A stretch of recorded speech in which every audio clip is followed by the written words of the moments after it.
بالله من الشيطان الرجيم بسم الله الرحمن الرحيم إن الله وملائكته يصلون على النبي يا أيها الذين آمنوا صلوا عليه وسلموا تسليما اللهم صل على محمد وعلى آل محمد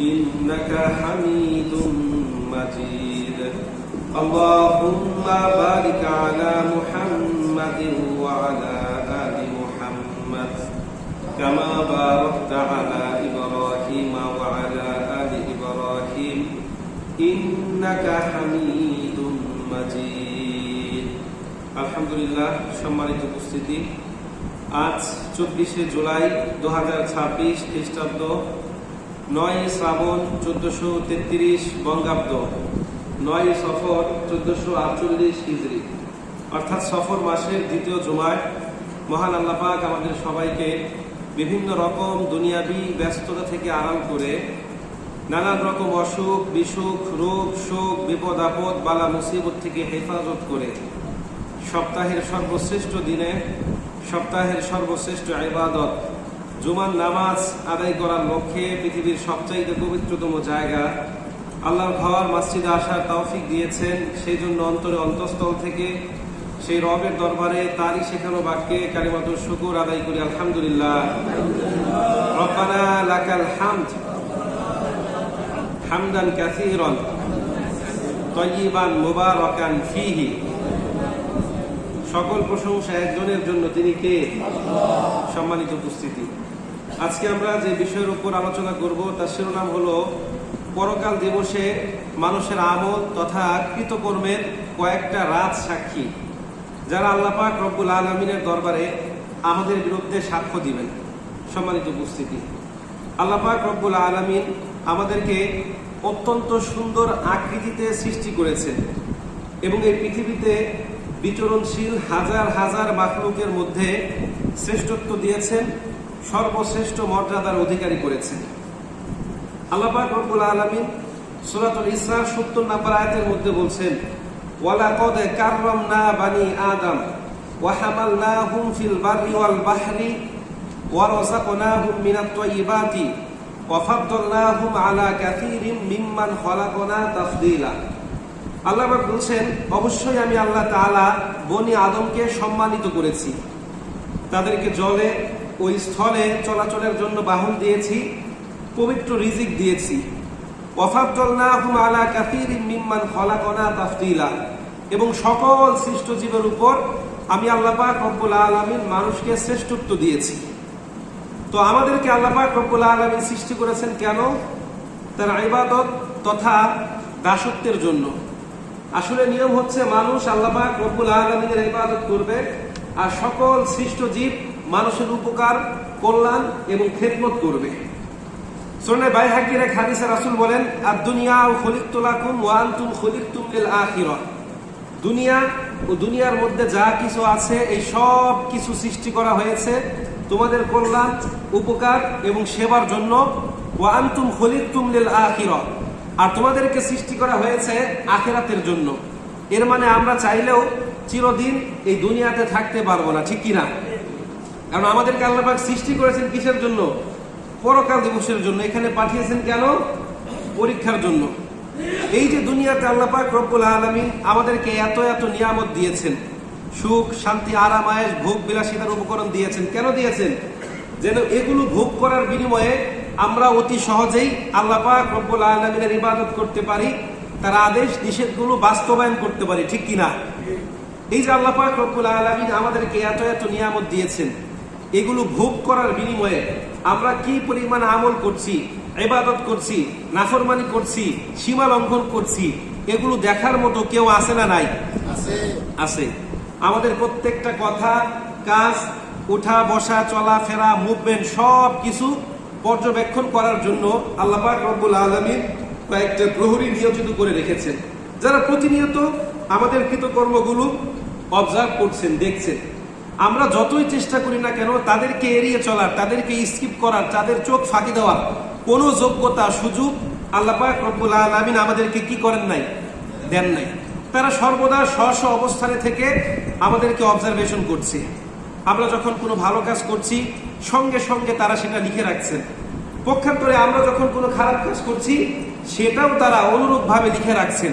পরকাল দিবসে আল্লাহ পাক রব্বুল আলামিন যখন চাইবেন এই সব কিছু অক্ষরে অক্ষরে তারা আল্লাহ পাক রব্বুল আলামিনের দরবারে সাবমিট করবেন। তো আল্লাহ পাক রব্বুল আলামিন যে কয়টা প্রহরী আমাদের জন্য নিযুক্ত করে রেখেছেন, যারা পরকাল দিবসে আমাদের বিরুদ্ধে আল্লাহর দরবারে রাজ সাক্ষী হিসাবে সাক্ষ্য দিবেন, তাদের মধ্যে এক নাম্বার হচ্ছে জমিন, মানে আমার আপনার পায়ের তলার মাটি, যার উপরে আমরা বসবাস করছি, বিচরণ করছি। আল্লাহ পাক রব্বুল আলামিন সূরাতুত তাহার 55 নম্বর আয়াতের মধ্যে বলছেন, মিনহা খলাকনাকুম ওয়া ফিহা নুঈদুকুম ওয়া মিনহা নুখরিজুকুম তারাতান উখরা।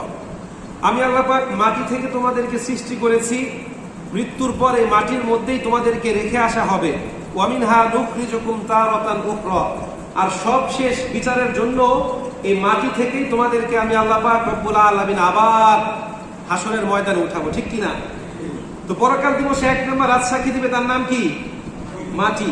এটা থেকে জন্ম, এটার মধ্যেই সৃষ্টি, এটার উপর ঘর বাড়ি নির্মাণ করে বসবাস করছি, এই মাটির মধ্যে চাষাবাদ করে ফসল উৎপাদন করছি, এই মাটির মধ্যেই নিহিত আছে সোনা, রূপা, তেল, গ্যাস সহ সব খনিজ পদার্থ।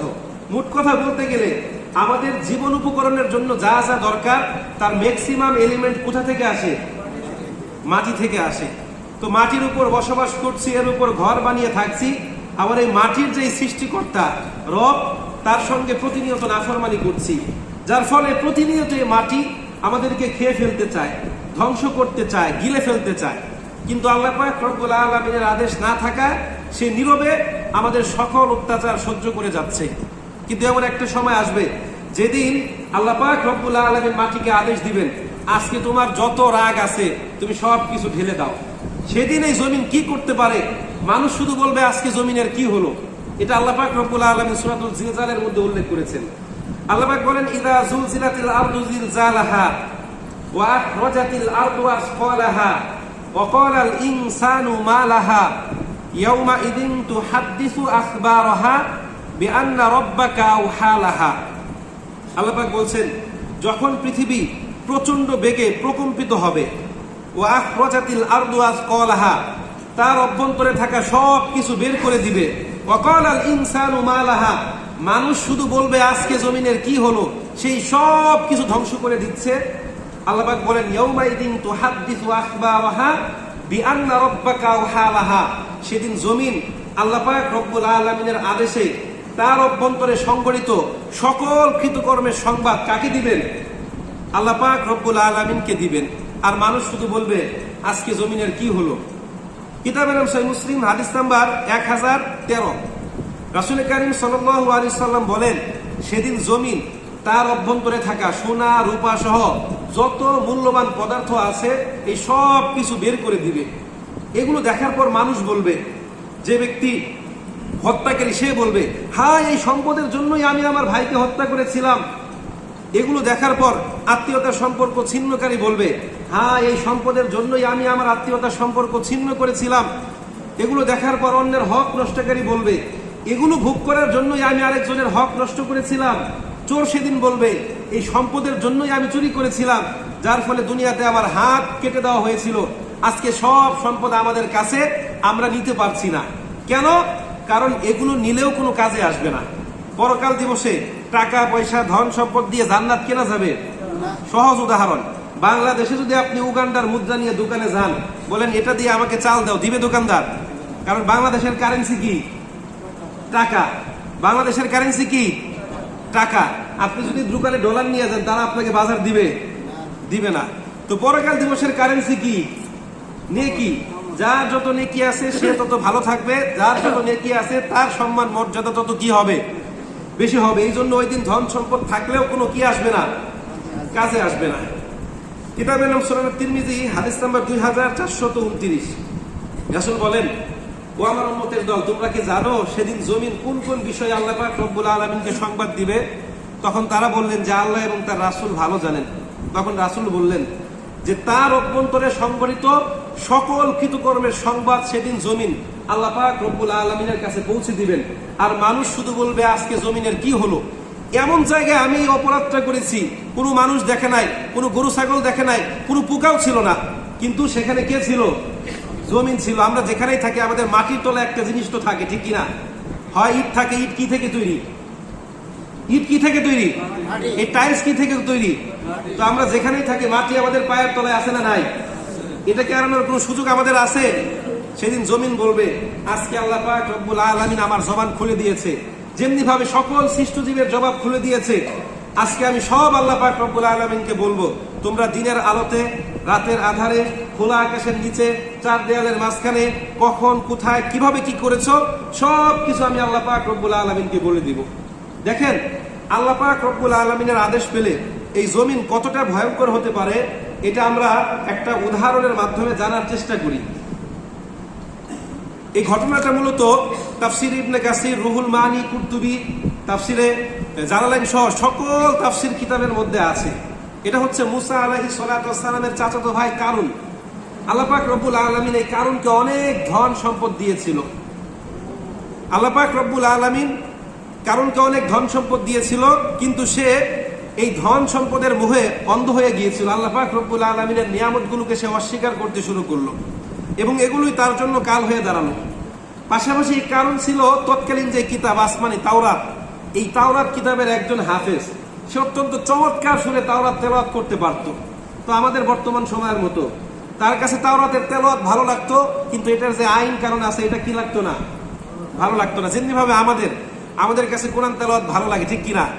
যখন কেউ অত্যন্ত চমৎকার সুরে কোরআন তেলাওয়াত পড়ে, হায় মাশাআল্লাহ কি সুন্দর, কলিজাটা জুড়িয়ে গিয়েছে। আর কারি সাহেবরা যখন তেলাওয়াত করে, যখন টান মারে, তখন তো আমরা দুনিয়ার কোথাও না, শুধুমাত্র ওখানে, ঠিক কিনা? কিন্তু যেই ব্যক্তি কোরআনের তাফসির করে, যারা কোরআনের আইন বাস্তবায়ন করতে চায়, আরে হুজুর ওই দলের এজেন্ট, ঠিক কিনা?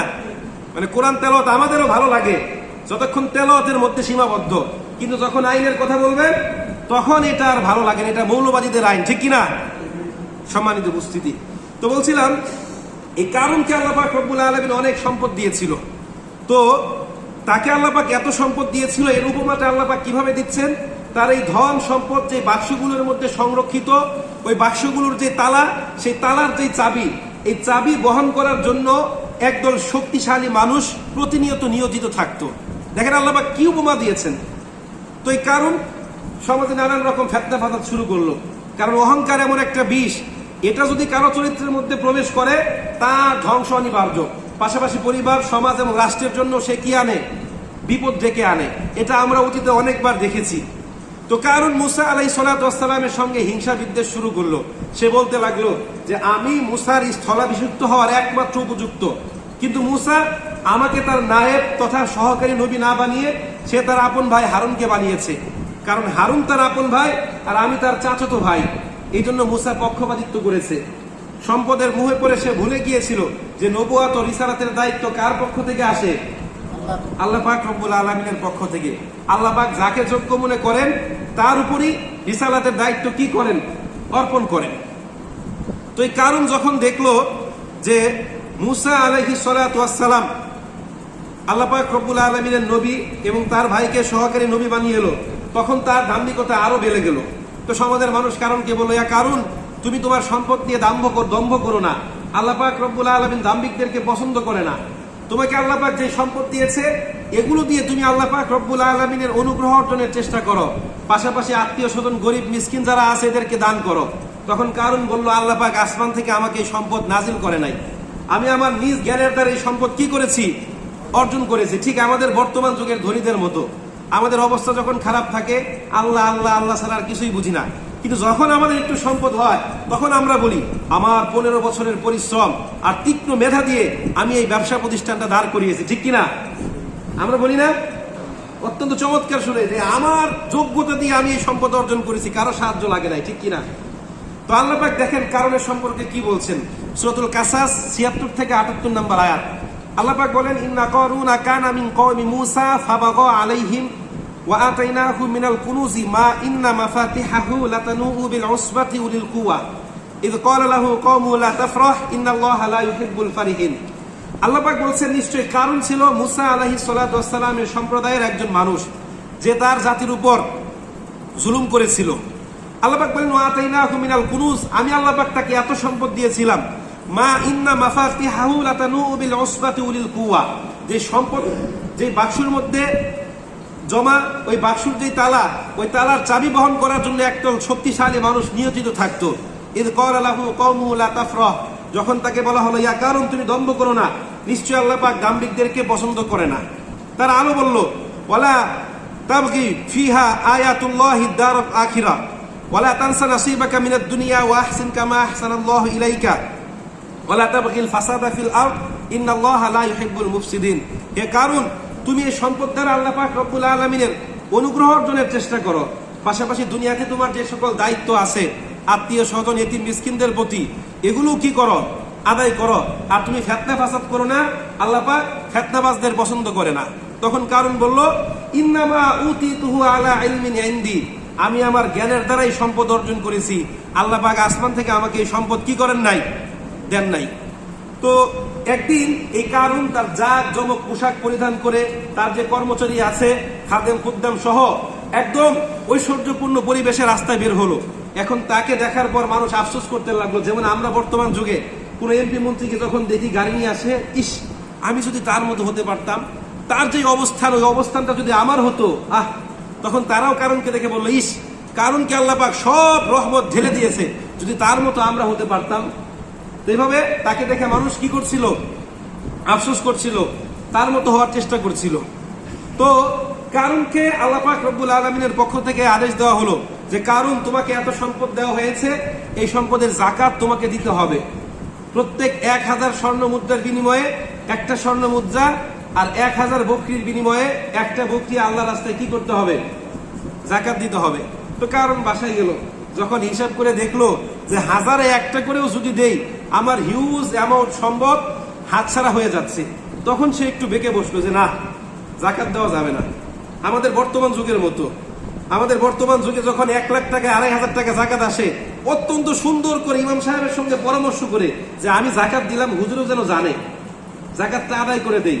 কিন্তু যখন 100 কোটি টাকায় 2.5 কোটি টাকা যাকাত আসে, তখন এটা একটু ভাববার বিষয়, এতগুলো টাকা আল্লাহ রাস্তায় দিয়ে দিব, মায়া লাগে না? মায়া লাগে কিনা? এই খাসলত সবার মধ্যে আছে, যতই না করেন। যখন 2.5 কোটি টাকার প্রশ্ন আসে, তখন এটা একটু ভাববার বিষয়, ঠিক কিনা? তো কারণও বললো এটা একটু ভাববার বিষয়, এতগুলো সম্পদ আল্লাহ রাস্তায় দিয়ে দিব। তো তখন সে তার সমপর্যায়ের যারা আছে, ধনী বা এলিট সম্প্রদায়, তাদের নিয়ে মুসা আলাইহিস সালাতু ওয়াস সালামের বিরুদ্ধে ষড়যন্ত্র শুরু করলো যে মুসা তো আমাদের সম্পদের দিকে হাত বাড়িয়েছে, তাকে আর রাখা যাবে না। কি করব? তার উপর নারী কেলেঙ্কারির অভিযোগ দিব, কারণ এটাই তো মারাত্মক অভিযোগ, তাহলে সমাজের মধ্যে তার গ্রহণযোগ্যতা কমে যাবে। তারা কি করলো? একজন প্রস্টিটিউটকে ভাড়া করলো যে মুসা আলাইহিস সালাতু ওয়াস সালামের বিরুদ্ধে ব্যভিচারের অভিযোগ আনবে। তো একদিন মুসা আলাইহিস সালাতু ওয়াস সালাম বনী ইসরাইল সম্প্রদায়কে সামনে নিয়ে ওয়াজ নসিহত করছিলেন যে, শুনো, আমাদের মধ্যে কেউ যদি চুরি করে আমরা তার হাত কেটে দিব, কেউ যদি জিনা করে অবিবাহিত আমরা তাকে 80টা বেত্রাঘাত করব, আর কেউ যদি বিবাহিত কেউ যদি জিনা করে তাহলে আমরা তাকে বুক পর্যন্ত গেড়ে পাথর নিক্ষেপ করতে করতে কি করব? হত্যা করব। তো সেখানে কারণ তার দলবল নিয়ে উপস্থিত। সে বলেন, মুসা, যদি তোমার ক্ষেত্র হয় তাহলে কি একই আইন প্রযোজ্য? মুসা আলাইহিস সালাতু ওয়াস সালাম বলেন, হোয়াই নট, আমি কি আলাদা? আমিও তো মানুষ, আমিও তো আল্লাহর বান্দা। তখন কারণ বললেন, মুসা, তুমি তো একটু আগে ব্যভিচার করে এসেছো। মুসা আলাইহিস সালাতু ওয়াস সালাম বললেন, তোমার কাছে প্রমাণ আছে? সে বলেন, ইয়েস, আই হ্যাভ এভিডেন্স, আমার কাছে প্রমাণ আছে। তুমি যার সঙ্গে করেছো তাকেই আমি সাক্ষী রূপে উপস্থিত করব। মুসা আলাইহিস সালাতু ওয়াস সালাম বলেন, নিয়ে আসো। এখন বলেন, একজন নবীর উপর, একজন ভালো মানুষের উপর ব্যভিচারের অভিযোগ, এটা কি ছোট না বড়? কি পরিমাণ বড় আপনাদেরকে আমি বোঝাতে পারবো না। তো মুসা আলাইহিস সালাতু ওয়াস সালামের সামনে যখন ওই মহিলাকে আনলো, মুসা আলাইহিস সালাতু ওয়াস সালাম বলেন, এই মহিলা, সত্য কথা বলবে, আমি কি তোমার সঙ্গে ব্যভিচার করেছি? মহিলা ভয় পেয়ে গেলেন। সে জানতেন মুসা আলাইহিস সালাতু ওয়াস সালাম সত্যিকার অর্থে আল্লাহর নবী। সে ভাবলেন, আমি তো পাপাচারী, আমি কেন আল্লাহর নবীর উপরে অভিযোগ করব? সে বললেন যে, না, আমাকে কারণ ভাড়া করে এনেছে তোমার বিরুদ্ধে ব্যভিচারের অভিযোগ দেওয়ার জন্য। সঙ্গে সঙ্গে মুসা আলাইহিস সালাম সেজদায় লুটিয়ে বললেন, আল্লাহর কাছে কৃতজ্ঞতা আদায় করলেন এবং কারণকে অভিশাপ দিলেন যে আল্লাহ আপনি এই কারণকে ধ্বংস করে দেন। মুসা আলাইহিস সালাম একটু রাগী প্রকৃতির ছিলেন। তো আল্লাহ পাক রব্বুল আলামিন মুসা আলাইহিস সালামকে বলল যে আজকে আমি জমিনকে তোমার অজ্ঞাবহ করে দিয়েছি, তুমি যা বলবে সে তাই করবে। এটা কিন্তু কোনো বানোয়াট কিচ্ছা কাহিনী না, কোরআনে এসেছে সূরাতুল কাসাসের মধ্যে। তো মুসা আলাইহিস সালাম বলেন, ইয়া আরদু খুযিহি, হে জমিন তাকে ধর। সঙ্গে সঙ্গে জমিন হাঁটু পর্যন্ত কারণকে গিলে ফেললো। সে অনেক কাকতি মিনতি করলো। এখন বলেন মুসা আলাইহিস সালাম কি মাফ করার মানুষ? সে একটু রাগী প্রকৃতির ছিল, সে মাফ করলেন না। আল্লাহ পাক রব্বুল আলামিন বলেন সূরাতুল কাসাস 81 নম্বর আয়াত, ফাখাসাফনা বিহি ওয়া বিদারিহিল আরদ ফামা কানা লাহু মিন ফিআতি ইয়ানসুরুনাহু মিন দুনিল্লাহ ওয়া মা কানা মিনাল মুনতাসিরিন। আমি আল্লাহ পাক তার প্রাসাদ, সম্পদ, ঐশ্বর্য সবকিছু সহ এই কারণকে মাটির মধ্যে দাবিয়ে দিলাম। সে নিজেও তাকে সাহায্য করতে পারেনি, তার ধন সম্পদও তাকে সাহায্য করতে পারে নাই। তো এখন যে আল্লাহ পাক রব্বুল আলামিনের আদেশে এই জমিন কারণকে গিলে ফেলেছে, সে আল্লাহ পাক রব্বুল আলামিনের ক্ষমতা এখন হ্রাস পেয়েছে, ঠিক কিনা? জমিনেরও এখন কোনো ক্ষমতা নাই, ঠিক কিনা? মাঝে মাঝে একটু নাড়াচাড়া দেয়। 4 মাত্রার 5 মাত্রার ভূমিকম্প আমাদের দেশে হয়, ঠিক কিনা? যদি 7 মাত্রার ভূমিকম্প 1 মিনিট হয়, বাংলাদেশ আর খুঁজে পাওয়া যাবে না, ঠিক কিনা? আল্লাহ পাক রব্বুল আলামিন বলেন, ইন্না বাতশা রাব্বিকা লাশাদীদ, নিশ্চয়ই তোমার রবের ধরা বড় কঠিন ধরা। আল্লাহ পাক যদি কাউকে ধরে, তাকে আর বাঁচানোর মতো কেউ এই পৃথিবীতে আছে? নাই। আল্লাহ পাক রব্বুল আলামিন সূরাতুন নামলের 69 নম্বর আয়াতের মধ্যে বলেন, কুলসিরু ফিল আরদ ফানজুরু কাইফা কানা আকিবাতুল মুজরিমিন। ও আমার বান্দারা, তোমরা পৃথিবীর বিভিন্ন জায়গায় ভ্রমণ করো এবং দেখো অপরাধীদেরকে তাদের অপরাধের কারণে কি পরিমাণ শাস্তি দেওয়া হয়েছে। আজকে মানুষ গোটা বিশ্বে ভ্রমণ করছে, জলে, স্থলে, মহাকাশে, প্রতিনিয়ত আমরা দেখতে পাচ্ছি, কিন্তু এটা থেকে আমরা কোনো প্রকার শিক্ষা লাভ করছি না। অধ্যাপক হেগেলের একটা উক্তি মনে পড়ে গেল যে we learn from the history that we don't learn from the history. এটাও ইতিহাসের শিক্ষা, যে ইতিহাস থেকে মানুষ শিক্ষা নেয় না। আমরা দেখছি এই অপরাধ করলে এই শাস্তি, স্বৈরাচার হলে পতন নিশ্চিত, মানুষের উপর জুলুম করলে পতন নিশ্চিত, কিন্তু এরপরও মানুষ স্বৈরাচার হতে চায়, ঠিক কিনা?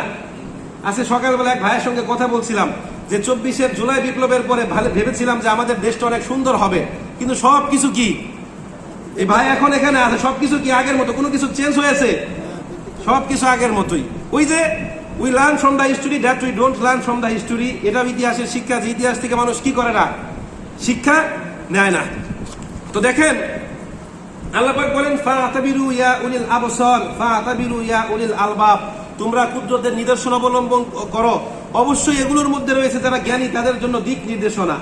আজকে আমরা ঘুরছি, দেখছি, ইতিহাস জানি, কিন্তু এগুলো থেকে কি করি না, শিক্ষা নেই না। জমিনের উপর বুক টান করে হাঁটছি, রাস্তা দিয়ে হেঁটে গেলে মনে হয় আমি একাই 100, ঠিক কিনা?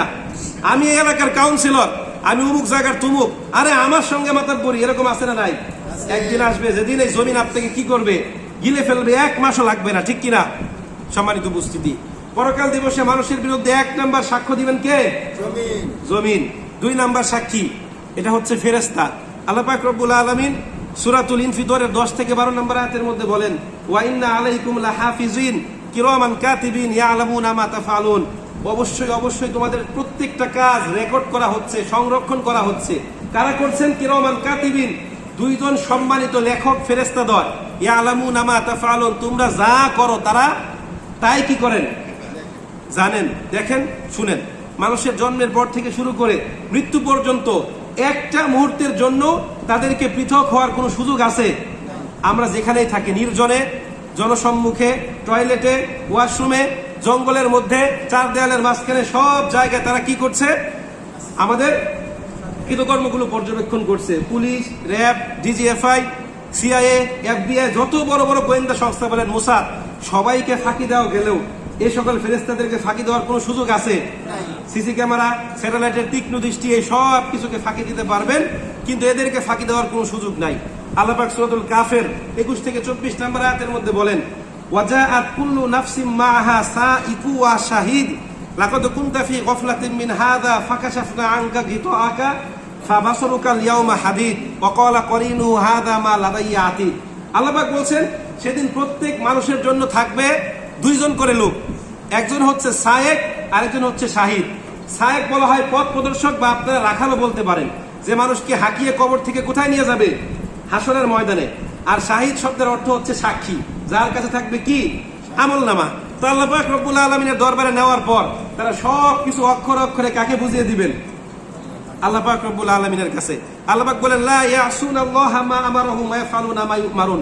তারা এমন ব্যক্তি যাদেরকে কোনো টাকা দিয়ে আপনি কিনতে পারবেন না, সম্পদের লোভ দেখিয়েও কি হবে না, লাভ হবে না। আপনি যা করবেন তারা তাই লিখবে এবং সেটাই আল্লাহ পাক রব্বুল আলামিনের সামনে কি করবে, উপস্থিত করবে। তো 2 নম্বর সাক্ষী কে? ফেরেশতা।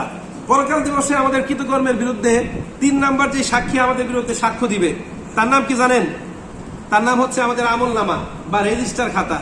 এই আমলনামা এমন এক রেজিস্টার যেটাকে পরিবর্ধন, সংকুচন, সংযোজন, বিয়োজন, মুছে ফেলার কোনো ক্ষমতা আল্লাহ পাক রব্বুল আলামিন আমাদেরকে কি করেন নাই, দেন নাই। আমরা অনেক সময় অনেক পাপ কাজ করি, আমাদের ব্রেন থেকে এটা মুছে যায়। অনেক সময় অনেক কথা বলি, এটাও আমরা ভুলে যাই, ঠিক কিনা? কিন্তু রেজিস্টারের মধ্যে কি থেকে যায়, ঠিক কিনা? আল্লাহ পাক রব্বুল আলামিন সূরাতুল কাহফের 49 নম্বর আয়াতের মধ্যে বলছেন ওবুদিয়াল কিতাব ফাতারাল মুজরিমিনা মুশফিকিনা মিম্মা ফিহি ওয়া ইয়াকুলুনা ইয়া ওয়াইলাতানা মা লিহাদাল কিতাব লা ইউগাদিরু সগীরাতান ওয়ালা কাবীরাতান ইল্লা আহসাহা ওয়া ওয়াজাদু মা আমিলু হাজিরা ওয়ালা ইয়াজলিমু রাব্বুকা আহাদা। আল্লাহ পাক বলছেন সেদিন প্রত্যেকের আমলনামা উপস্থিত করা হবে। এটা দেখার পর অপরাধীরা ভয়ে প্রকম্পিত হয়ে বলবে মা লিহাদাল কিতাব, এটা কেমন বই? লা ইউগাদিরু সগীরাতান ওয়ালা কাবীরাতান ইল্লা আহসাহা, এখানে তো ছোট বড় কোনো কিছু উল্লেখ করা বাদ নাই। আল্লাহ পাক বলেন ওয়াজাদু মা আমিলু হাজিরা, সেদিন প্রত্যেকের আমলনামা উপস্থিত করা হবে। ওয়ালা ইয়াজলিমু রাব্বুকা আহাদা, কারোর প্রতি কোনো প্রকার জুলুম করা হবে না। সে যা করেছে সেটার হিসাব অক্ষরে অক্ষরে তাকে বুঝিয়ে দেওয়া হবে। সম্মানিত উপস্থিতি, তো পরকাল দিবসে আমাদের 3 নম্বর রাজসাক্ষী কে? আমাদের আমলনামা বা রেজিস্টার। তো পরকাল দিবসে আমাদের বিরুদ্ধে 4 নম্বর যেই সাক্ষী আমাদের বিরুদ্ধে সাক্ষ্য দিবে সেটা হচ্ছে আমাদের শরীরের বিভিন্ন অঙ্গ প্রত্যঙ্গ। পরকাল দিবসে জাহান্নামের বিভীষিকাময় শাস্তি দেওয়ার পর মানুষের নফস যখন মিথ্যে কথা বলার চেষ্টা করবে যে আল্লাহ আমি তো এই কাজ করি নাই, তখন আল্লাহ পাক মুখের মধ্যে মোহর মেরে দিবেন এবং আমাদের শরীরের বিভিন্ন অঙ্গ প্রত্যঙ্গ আমাদের বিরুদ্ধে আল্লাহ পাক রব্বুল আলামিনের দরবারে সাক্ষ্য দিবেন। এখন এটার দলিল কি? সূরাতুল ইয়াসিন 65 নম্বর আয়াত। আল্লাহ পাক বলেন আল ইয়াউমা নাখতিমু আলা আফওয়াহিহিম ওয়া তুকাল্লিমুনা আইদিহিম ওয়া তাশহাদু আরজুলুহুম বিমা কানু ইয়াকসিবুন। আজকে আমি আল্লাহ পাক তাদের মুখের মধ্যে মোহর মেরে দিব এবং তাদের হাত ও পা তাদের কৃতকর্মের বিরুদ্ধে আমি আল্লাহ পাক রব্বুল আলামিনের দরবারে সাক্ষ্য দিবে। চিন্তা করে দেখেন, ওই দিন মানুষ বলবো হায় এই শরীরকে একটু সাজানোর জন্য 2 নাম্বারই করে কিছু টাকা উপার্জন করেছিলাম, একটা ভালো শার্ট কিনবো, বউয়ের জন্য একটা লোশন কিনবো, এই জন্য ওই দিন বাটপারি করে ওর কাছ থেকে 1000 টাকা মেরে দিয়েছিলাম। আজকে শরীর আমার বিরুদ্ধে সাক্ষ্য দিচ্ছে। আল্লাহ পাক রব্বুল আলামিন সূরা হামিম 21 নম্বর আয়াতের মধ্যে বলেন ওয়াকালু লিজুলুদিহিম লিমা শাহিদতুম আলাইনা ক্বালু আনতাকানাল্লাহু আল্লাযী আনতাকা কুল্লা শাই ওয়া হুয়া খালাকাকুম আউওয়ালা মাররা ওয়া ইলাইহি তুরজাউন। সেদিন মানুষ তার চামড়াকে বলবে লিমা শাহিদতুম আলাইনা, তুমি আমার বিরুদ্ধে সাক্ষ্য দিচ্ছ। চামড়া বলবে আনতাকানাল্লাহু আল্লাযী আনতাকা কুল্লা শাই, আল্লাহ পাক আজকে আমার জবান খুলে দিয়েছে, যেমনি ভাবে সকল কিছুর জবান আল্লাহ পাক রব্বুল আলামিন খুলে দিয়েছে। আজকে আমি তোমাদের সকল কৃতকর্মের সংবাদ আল্লাহ পাক রব্বুল আলামিনকে দিয়ে দিব। তো 4 নম্বর রাজসাক্ষী কে? আপনারা মনে হয় কেউ কিছু শুনেন নাই, ঠিক কিনা? আমার মাপলে মনে হয় 103 ডিগ্রি জ্বর হবে, এখান থেকে আসার আগে ওষুধ খেয়ে এসেছি। মানে আপনারা কেউ শুনেন নাই। পরকাল দিবসে 4 নম্বর রাজসাক্ষী কে? শরীরের অঙ্গ প্রত্যঙ্গ। মনোযোগের অভাব আছে। পরকাল দিবসে আমাদের আমলের 5 নম্বর রাজসাক্ষী হবেন স্বয়ং আল্লাহ পাক রব্বুল আলামিন। আমরা যেখানেই থাকি, যেভাবেই থাকি, যে অবস্থাতেই থাকি, আল্লাহ পাক রব্বুল আলামিনকে ফাঁকি দেওয়ার কোনো সুযোগ আছে? আমরা যেখানেই থাকি সেখানেই আল্লাহ। আপনার যেদিকেই মুখ ফিরে সেদিকে আল্লাহ পাক রব্বুল আলামিন আছে। আল্লাহ পাক বলেন ওয়া হুয়া মাআকুম আইনামা কুনতুম, দুনিয়ার মানুষ তোমরা যেখানেই থাকো সেখানেই আমি আল্লাহ। ফাইনামা তুআল্লু ফাসাম্মা ওয়াজহুল্লাহ, তোমরা যেদিকেই মুখ ফেরাও সেদিকে আমি আল্লাহ। ইন্নাল্লাহা সামিউন আলিম, নিশ্চয়ই আল্লাহ পাক তোমাদের সবকিছু শুনেন, সবকিছু কি করেন দেখেন। আল্লাহ পাক রব্বুল আলামিনকে ফাঁকি দেওয়ার কোনো সুযোগ নাই। দেখেন আমরা দুনিয়াতে কি পরিমাণ ক্ষমতা অর্জন করলাম, কি পরিমাণ পদমর্যাদা অর্জন করলাম, কি পরিমাণ সম্পদ অর্জন করলাম, এটা কিন্তু আমাদের সফলতার মানদণ্ড নয়। আমাদের সফলতার মানদণ্ড হচ্ছে পরকাল দিবসে আমাদের সঙ্গে কেমন আচরণ করা হয়, আমাদেরকে পেটানো হয় নাকি আপ্যায়ন করা হয়, আমাদেরকে সসম্মানে জান্নাতে নেওয়া হয় নাকি অপমানের সহিত জুতা দিয়ে পেটাতে পেটাতে জাহান্নামে নেওয়া হয়। এটাই হচ্ছে আমাদের সফলতা এবং ব্যর্থতার চূড়ান্ত মানদণ্ড, ঠিক কিনা? কোরআনের বিভিন্ন আয়াত এবং হাদিস পর্যবেক্ষণ করে দেখা যায় যে পরকাল দিবসের সফলতা শুধুমাত্র কাদের জন্য? মুত্তাকিদের জন্য। আল্লাহ পাক বলেন ওয়া আম্মা মান খাফা মাকামা রাব্বিহি ওয়া নাহান নাফসা আনিল হাওয়া ফাইন্নাল জান্নাতা হিয়াল মাওয়া। আর যে ব্যক্তি তার রবের সামনে দাঁড়ানোকে ভয় করে, ভয় করার মধ্যে শুধু সীমাবদ্ধ নয়, নিজের কি করে সিওয়া আত্মাকে পাপ কাজ থেকে বিরত রাখে, ফাইনাল জান্নাতা হিয়াল মাওয়া, তার জন্যই জান্নাত। যখন সিভিল এভিয়েশন একাডেমিতে ট্রেনিং করেছি তখন আমার স্যার পড়িয়েছিল সিম্প্যাথি ইম্প্যাথি। যারা ট্রেনিং করেছেন এরা জানেন সিম্প্যাথি হচ্ছে মনে মনে মায়া লাগলো, একজন গরিবকে দেখলেন কিন্তু কিছুই দিলেন না।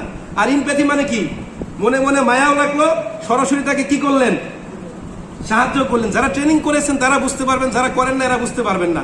তো ভয়টা হচ্ছে এরকম, একটা আপনি মনে মনে ভয় করলেন, তাও সেই খারাপ কাজটা করলেন, এই ভয়ের কোনো মূল্য নাই।